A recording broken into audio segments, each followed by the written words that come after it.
2 days later.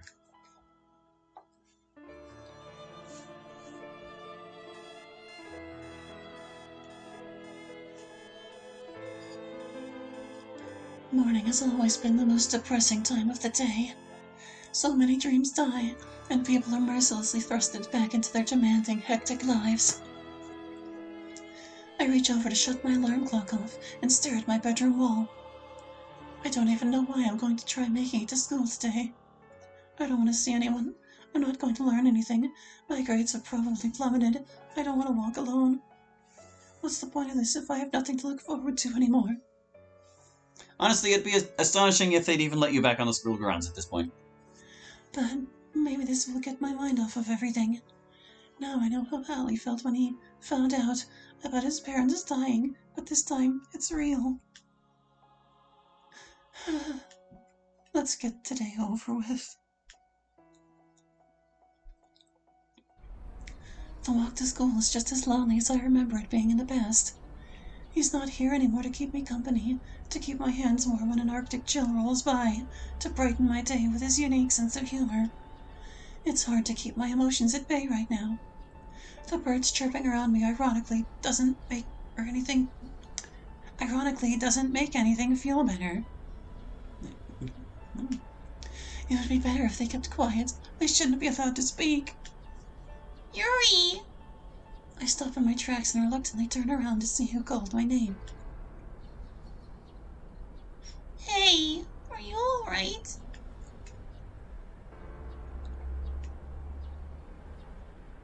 No, I can't do this. I don't want anyone to bother me at all. I know I shouldn't have left my bed today. I don't want to talk about him like this to anyone. I can't. I'm sorry. Please don't bother me. My emotions getting the better of me. I run the opposite way from school with my head down so she can't see me.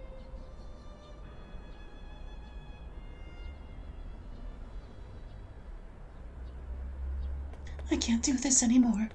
There's no point to any of that. Nobody there will make any kind of future for me worth it.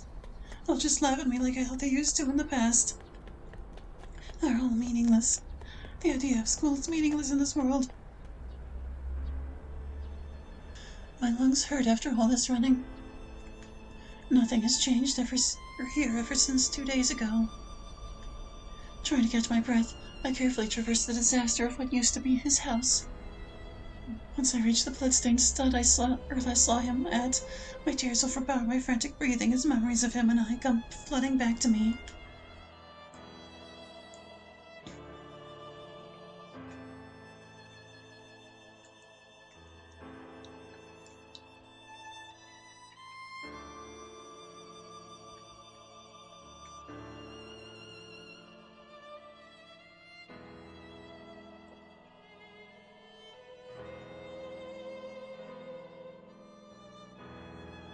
I can't help but lay my head down and weep over the fact that I'll never be able to see him, to hold him, to love someone like this again.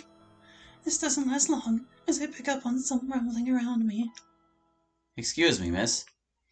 Once I'm able to control my emotions, I bring my head up, wipe away my tears, bring myself up on my knees, and look over to where the voice came from.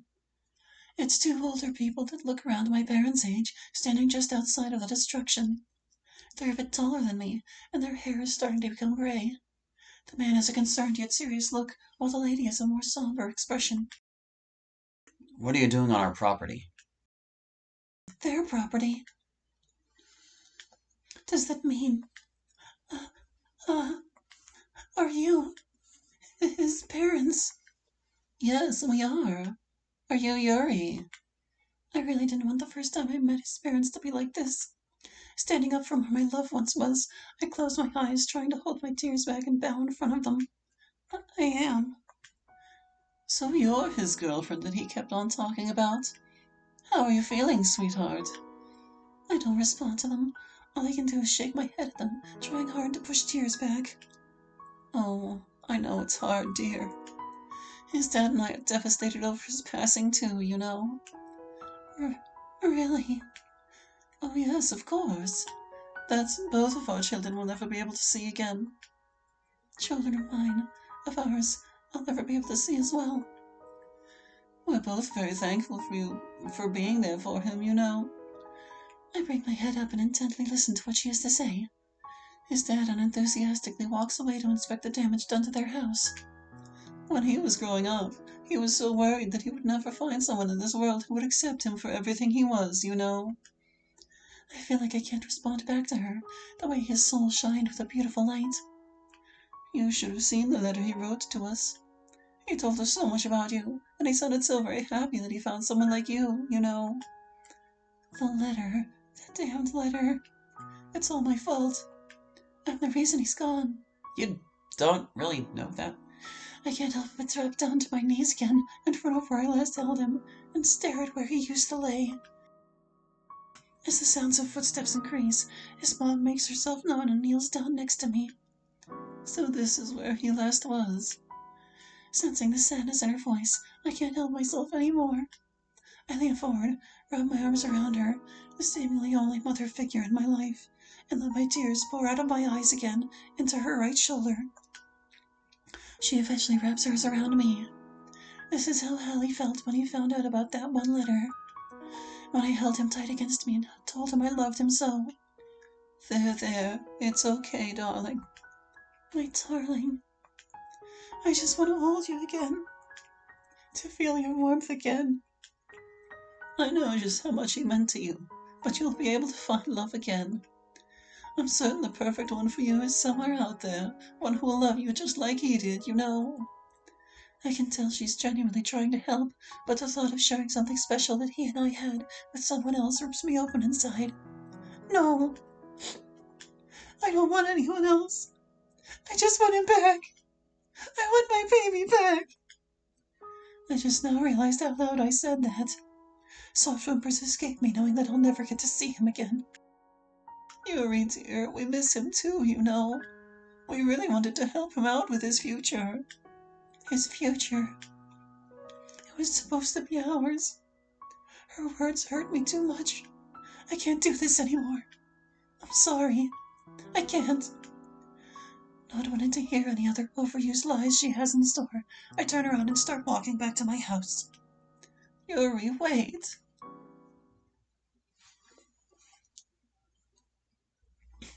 Later at the club. Well, we're just going to get all the fall out of this, aren't we? It just doesn't feel the same being here. These hallways I once roamed with the one I loved the most, now void of all meaning. The air around here seems stagnant, I suppose. Once I approach the clubroom door and grab the handle, I don't turn it just yet. Instead, I take a deep breath and prepare for whatever the three of them have to say. I'm not ready for this at all.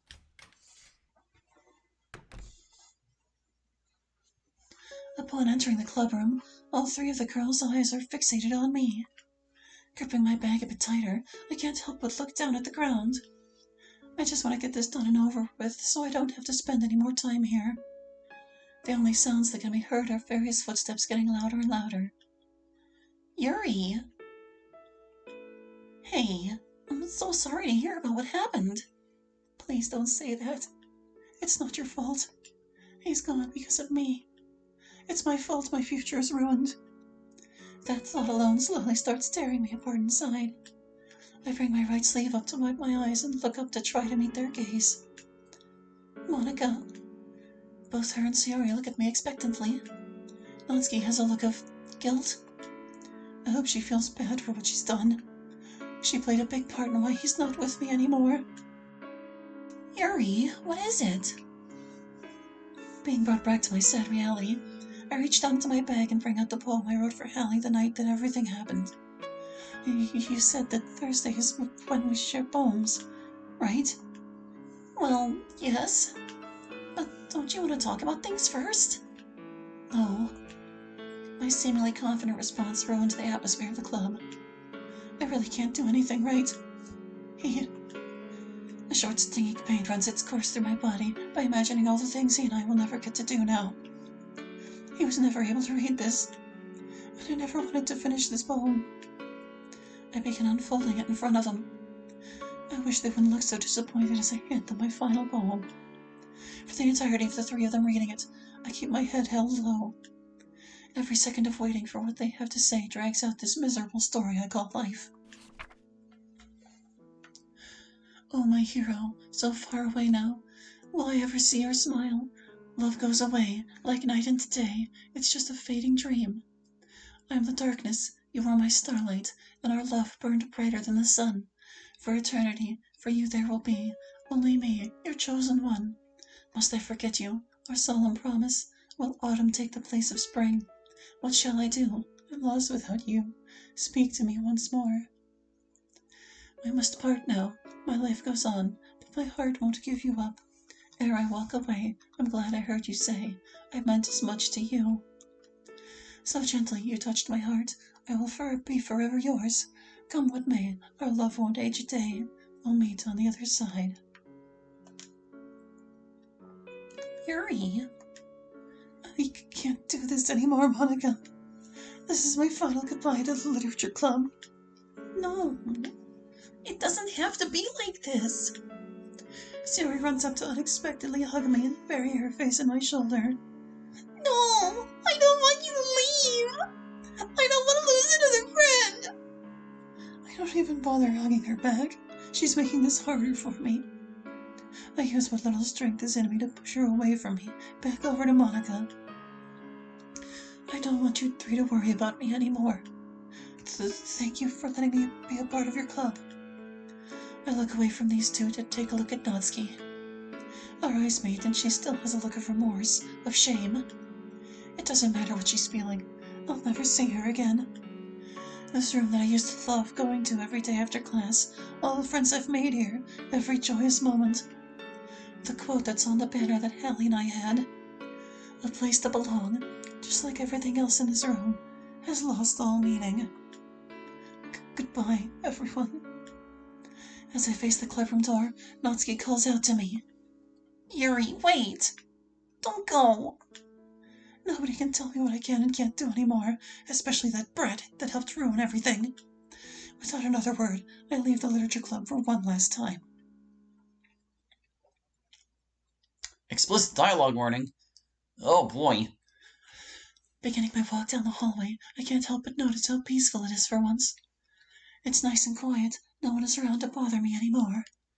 This is probably the most peaceful part of the day. So far, not even any sounds coming from the clubroom. I could have sworn I just heard the door open as I approached the stair. Hey, you bitch! Oh, fuck me. Stopping to turn around shut. A sharp, almost crippling pain runs through my back as I hit the concrete floor. The floor's made of concrete? There's a throbbing in the back of my skull, almost like I have a migraine. After a bit of immobilization, I open my eyes and see Wallace towering above me, showing explicit anger. You think you can just mess up our lives like it's fucking nothing? Dad's in jail because of you, you cunt! I think your dad's in jail because of his own actions. He then reaches down to grab the bottom part of my skirt and rips it off me. Fear and embarrassment strike me at what's happening and how exposed I am. If this were Hallie and and we were somewhere private, that's one thing, but this... He then takes his foot and stomps on me down there. Ah! He then takes his foot and begins rubbing it up and down on me. This hurts really bad. I feel dirty inside, but it feels... I'm trying my absolute best not to audibly moan over this feeling. This isn't right. It's not Hallie. Yeah, you like that? Where's your crippled boyfriend to save you now, huh? Wallace then leans over to pin me down, forcefully cover my mouth with one hand, and reach down below my underwear with his other hand. I can't stop myself from screaming as loud as I can when he inserts two fingers and moves them in and out, but it's muffled by his hand over me. His unkempt fingernails painfully dig and tear inside me as his pupils become more wide with power. That fucker's dead now, and you can't do anything about it. Tears threaten my eyes at realizing my life has come to right now. The bitter feeling about this shatters my heart into a million pieces and brings my whole world collapsing to the ground. This is ruining the one and only time I made love to Hallie. This is all my fault. I can't even save myself from situations like this, let alone my hero. Why aren't I doing anything about this? It doesn't matter. You'll be gone anyways. No, but I know better than to have my body treated this way. Who cares? You can't have kids anyways. I don't want him to do anything worse. Just pretend it's Hallie if he does. No! What if Hallie is watching all of this from up above? I can't help but start weeping at the thought of my love seeing all this and not being able to do anything. What if he's crying just from watching all of this? Wallace then removes his hand from inside me, starts ripping off my red ribbon and unbuttoning my white shirt. No, that's it. I don't want to cry anymore. I just want this to be over. As I forcefully grip my hands around his arms and push with all my might to try and put a stop to this, a blur of pink can barely be seen to his left. Why is she? Before I can imagine why that brat is here, my arms give out as I realize that Wallace isn't as close to me as he once was. Once he's pulled away from me and I can properly see what's going on, what she does next amazes me. RKO out of nowhere. Well, that was an animation. After witnessing what she just did to him, I sit back in awe for a bit, my body still recovering from the earlier assault, but remember that I'm still exposed in front of her. Frantically pulling my skirt back up and securing it in place, I'm able to regain my footing, but stare at Natsuki, unsure what to say. She seems more concerned than anything. Get out while you still can. I'll handle him for you. Natsuki, why? Not wanting to be here anymore, I turn around and make my way to the stairs to leave this godforsaken place one last time.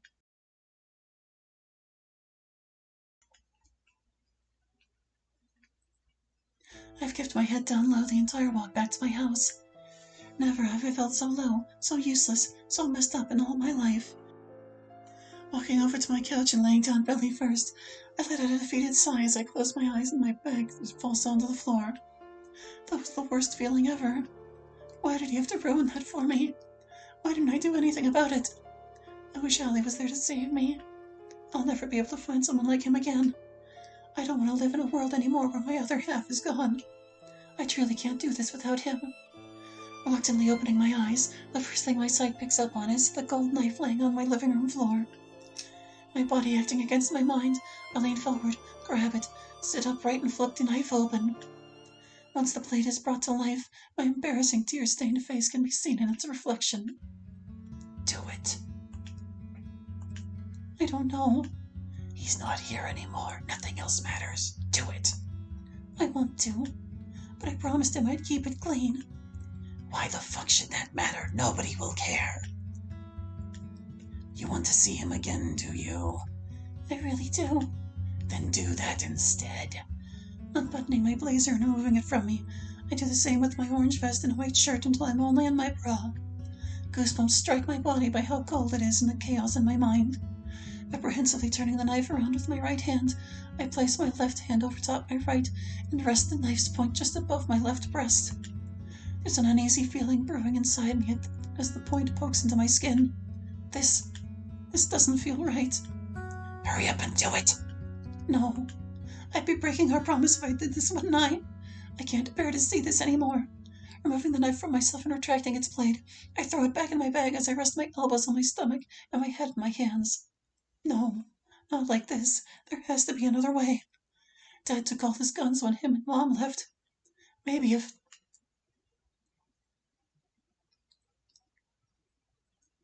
Later that night.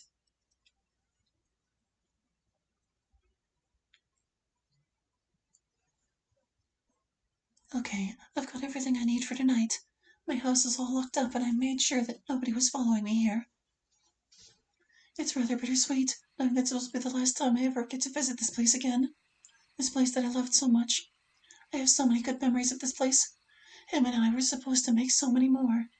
Campfires at night, setting up a swing set, eventually learning how to swim here. All I can do is kiss those goodbye. I take one last look into the water, admiring the real moon's reflection before turning around to find a nearby tree. I can't help but let out a defeated sigh as I place the chair nearby and begin securing the rope I brought to a sturdy-looking branch. I'm done with just about everything, especially after what's happened today. I'm tired of all the running, the crying, the people in this world, the false words of encouragement, of everything. This world's so mean, so cruel, so full of horrible people, and none of us mean anything in the grand scheme of things. Hundreds of thousands of years from now, the fact will never change. I truly can't do this without him. I just can't. Once the rope is secure and in place, I take the loop in my hands and stare at it for a bit, then over to our log secured on the fallen down tree. It's okay, love. I'm coming to see you again. I'll be there so you don't have to cry anymore. I'll be able to hold you and kiss you in heavenly matrimony just like I've always wanted. Yuri? You've got to be kidding me. How does she even know about this place? What? What are you doing here? Oh, Yuri said that. I'm dumb. And why is she so concerned too? Yuri, please! You don't need to do this! Why don't you just get out of here and leave me alone? Why don't you just get down for a moment? I need to talk to you! Oh, sure. Is it because he's gone now? Is that why? No! Yuri, please! This is important! Just shut up and spit it out. She can't do both at the same time. I'm sorry about how I've been lately. You're right. I was jealous of not being able to spend time with you. But I shouldn't have been so mean to you and Allie.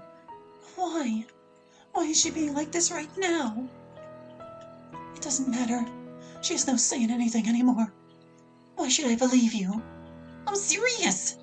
I wouldn't say this if I hadn't saved you earlier today. Look, I don't want you to care about me anymore. Just leave me alone so I can see Allie in peace. Oh, come on! You've only known him for 2 weeks! Don't you think you're overreacting? Don't you know what it's like when someone very important to you isn't part of your life anymore?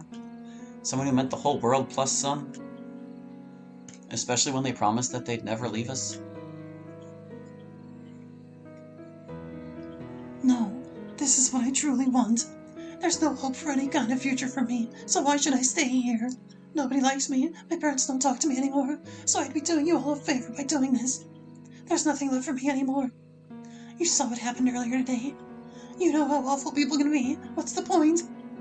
Come on, Yuri, you don't have to do this. We're your friends. We can help you get through this. I don't want your guys' help anymore. I had been living a life that was worthwhile. My reason to live had been right next to me. He kept me alive just by being himself. The way he shined kept me alive, seeing him so cheerful and loving. We were supposed to grow old together, to take on the future together. We were supposed to do things that a happy family does together. He was my tomorrow, and now I've lost him. I'd been filled with happiness I never knew I had. But those times are over now. I have nothing left. No, please. You've got a whole future ahead of you, and I just want to help. Just go.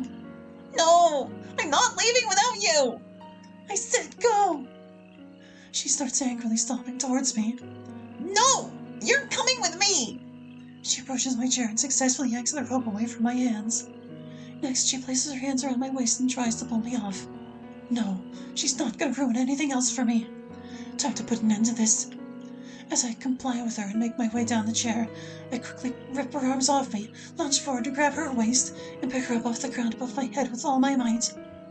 She's not making this any easier by flailing her legs around. No, Yuri, please.